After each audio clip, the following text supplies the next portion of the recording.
শুভ সন্ধ্যা বন্ধুরা। আজ হলো 18 সেপ্টেম্বর, পয়লা আশ্বিন, বৃহস্পতিবার। আজকের সন্ধ্যার বিশেষ বিশেষ খবরগুলি হলো: কংগ্রেসের বুথ থেকে ভোটারদের নাম ডিলিট করে দেওয়া হয়েছে। আজ আবার বিস্ফোরক রাহুল গান্ধী, দিলেন প্রমাণও। বুট চোরদের রক্ষা করছেন মুখ্য নির্বাচন কমিশনার। জ্ঞানেশ কুমারকে তীব্র আক্রমণ রাহুল গান্ধীর। পুজোর প্রাক মুহূর্তে স্বস্তির খবর। অবশেষে আজ 10টায় বিপদসীমার নিচে নামল বরাক নদীর জল। কাটলিছড়াবাসীর স্বপ্ন পূরণ। এবার লালা এবং জামিরা স্টেশনে থামবে এক্সপ্রেস ট্রেন, বললেন বিধায়ক সুজামুদ্দিন লস্কর। আজ বৃষ্টি ভেজা দিনে রাজ্যে এক চাঞ্চল্যকর ঘটনা। স্ত্রীকে পিটিয়ে খুন, গ্রেফতার স্বামী। মেঘালয়ের বহু গাড়ি অসময়ে প্রবেশে বাধা।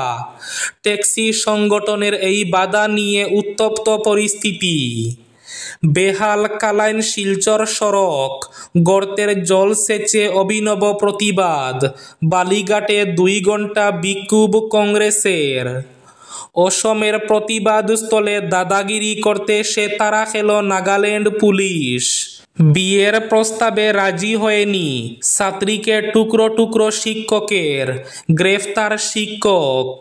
এবং শেষ খবরটি, সুপ্রিম কোর্টের অন্তর্বর্তীকালীন আদেশ নিয়ে ওয়াকফ সম্পত্তি ধ্বংসের আশঙ্কা, বললেন আসাদুদ্দিন ওয়াইসি। তাহলে বিস্তারিত খবরে যাওয়ার আগে অবশ্যই ভিডিওটিতে একটি লাইক করে চ্যানেলটি সাবস্ক্রাইব করে পাশের বেল আইকনটি বাজিয়ে রাখবেন এবং ফেসবুক পেজটি ফলো করে ভিডিওটি অবশ্যই শেয়ার করবেন, যাতে সঠিক তথ্যগুলো সবার কাছে পৌঁছাতে পারে। এবার শুনুন আজকের খবরগুলোর বিস্তারিত। প্রথম খবর, কংগ্রেসের বুথ থেকে ভোটারদের নাম ডিলিট করে দেওয়া হয়েছে। বুট চুরি নিয়ে আজ আবার বিস্ফোরক রাহুল গান্ধী, দিলেন প্রমাণও। বুট চোরদের রক্ষা করছেন মুখ্য নির্বাচন কমিশনার। জ্ঞানেশ কুমারকে তীব্র আক্রমণ রাহুল গান্ধীর। আজ সাংবাদিক বৈঠক করে আবার কংগ্রেস সাংসদ দাবি করলেন যে কর্ণাটকে বুট চুরি করা হয়েছে। সফটওয়্যার ব্যবহার করে পরিকল্পিতভাবে ভোটার তালিকা থেকে নাম মুছে ফেলা হচ্ছে। জাতীয় নির্বাচন কমিশনার জ্ঞানেশ কুমার বুট চোরদের রক্ষা করছেন বলেও দাবি করেন রাহুল গান্ধী। তার দাবি, টার্গেট করে কংগ্রেস সমর্থক গরিব ও দলিত ভোটারের নামই বেশি বাদ পড়ছে। উদাহরণ হিসাবে তিনি বলেন, একটি প্রবীণ গোদাবাইয়ের নাম ব্যবহার করে 12 জন ভোটারের নাম মুছে ফেলা হয়েছে। রাহুল গান্ধীর অভিযোগ, ভুয়ো আবেদনপত্র এবং স্বয়ংক্রিয় ফিলিংয়ের মাধ্যমে ভোট বাতিল করা হচ্ছে। ওটিপি ট্রেইল, আইপি ঠিকানা ইত্যাদি প্রশ্নের বারবার জবাব চাওয়া হলেও কমিশন তা দেয়নি। 2023 সালে কর্ণাটক বিধানসভা নির্বাচনের সময় রাজ্যের বাইরে থেকে ভুয়ো লগইন ও ফোন নম্বর ব্যবহার করে ভোটারদের নাম ডিলিট করে দেওয়া হয়েছে। রাহুল গান্ধী আরও বলেন, একের পর এক নির্বাচনে কিছু নির্দিষ্ট সংখ্যক মানুষ লক্ষ লক্ষ ভোটারদের টার্গেট করছে। বিভিন্ন সম্প্রদায়ে, বিশেষ করে যারা বিরোধীদের ভোট দেন। আমাদের কাছে 100% প্রমাণ রয়েছে। আমি নিজের দেশকে ভালোবাসি, আমি গণতান্ত্রিক প্রক্রিয়াকে ভালোবাসি এবং এই প্রক্রিয়াকে রক্ষা করছি। আমি এখানে এমন কিছু বলবো না যে আর 100% প্রমাণ নেই। এবার আপনারা বিচার করুন। কর্ণাটকের আনন্দে 6018 জন ভোটারের নাম ডিলিট করে দেওয়ার চেষ্টা করা হয়েছিল, কিন্তু তা ধরা পড়ে যায় বলে জানান রাহুল গান্ধী। তিনি বলেন, একজন বুথ লেভেল অফিসার দেখেন যে তার কাকার বুট ডিলিট করে দেওয়া হয়েছে। তিনি জানতে পারেন যে প্রতিবেশী ডিলিট করে দিয়েছেন। তিনি সেই প্রতিবেশীকে জিজ্ঞাসা করেন, ওই প্রতিবেশী জানান যে তিনি এই বিষয়ে কিছুই জানেন না। কর্ণাটকের সিইও এবং সিআইডি তদন্ত চালাচ্ছে, কিন্তু কেন্দ্রীয় নির্বাচন কমিশন থেকে পর্যাপ্ত সহযোগিতা পাচ্ছে না বলে অভিযোগ রাহুল গান্ধীর। উল্লেখ্য, রাহুল গান্ধী আগেই হাইড্রোজেন বোমা আনার কথা বলেছেন, অর্থাৎ এমন প্রমাণ তিনি উন্মোচিত করবেন যা প্রকৃত বুট চোরদের মুখোশ খুলে দেবে। তিনি জাতীয় মুখ্য নির্বাচন কমিশনার জ্ঞানেশ কুমারকে 1 সপ্তাহের মধ্যে সমস্ত প্রমাণ সাপেক্ষ তথ্য সামনে আনার নির্দেশ দিয়েছেন, না হলে পরবর্তী পদক্ষেপ জানাবেন বলেও জানান। যারা গণতন্ত্রকে হত্যা করছে তাদের সুরক্ষা দিচ্ছেন জ্ঞানেশ কুমার, এমনটাও দাবি করেন রাহুল গান্ধী। দুর্গাপূজার প্রাক মুহূর্তে এক স্বস্তির খবর। গত কয়েকদিনের লাগাতার বৃষ্টিতে বরাক নদীর জল দ্রুত বাড়ছিল। দ্রুত বেড়ে বরাক নদীর জল বিপদ সীমা অতিক্রম করে অনেক উপর দিয়ে বইছিল। তবে এবার বিপদ সীমার নিচে নামল বরাক নদীর জল। দুর্গাপূজার প্রাক মুহূর্তে এটা স্বস্তির খবর।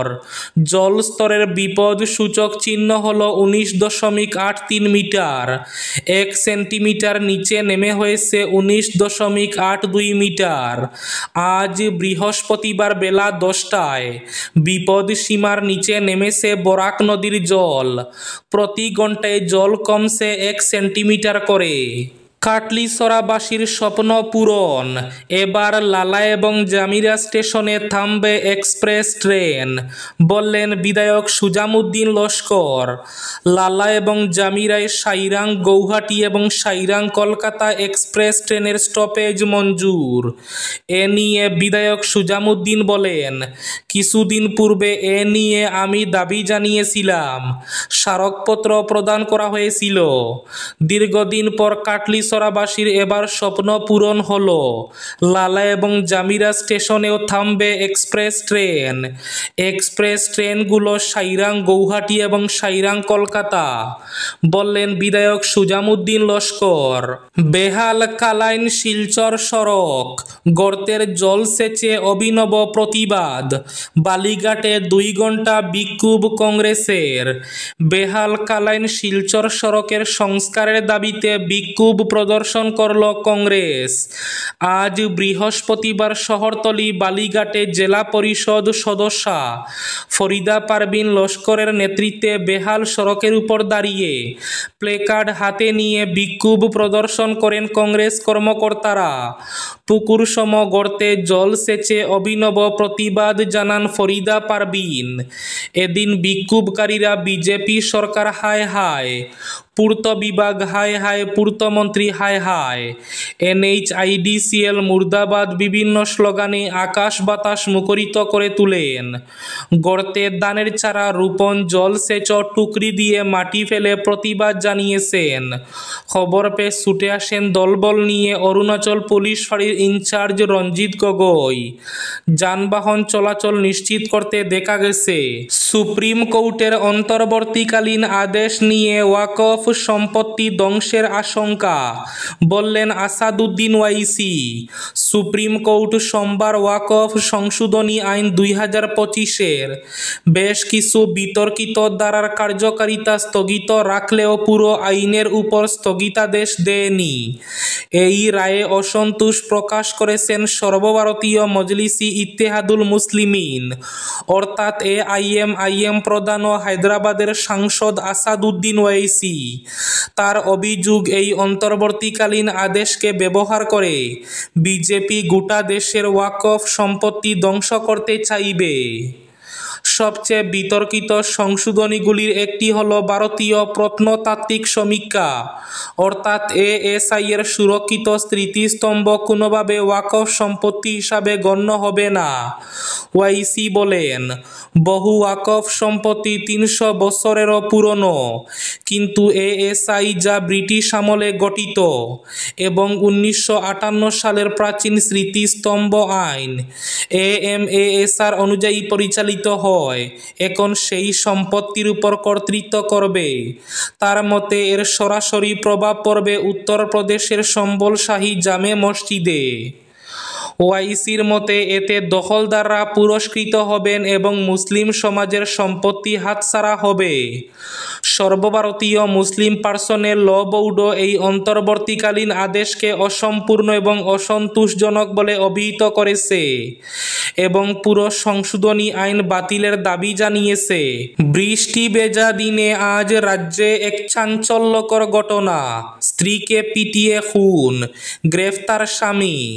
রাজ্যের তেজপুরে ঘটেছে এক চাঞ্চল্যকর ঘটনা। স্ত্রীকে পিটিয়ে খুন করল স্বামী।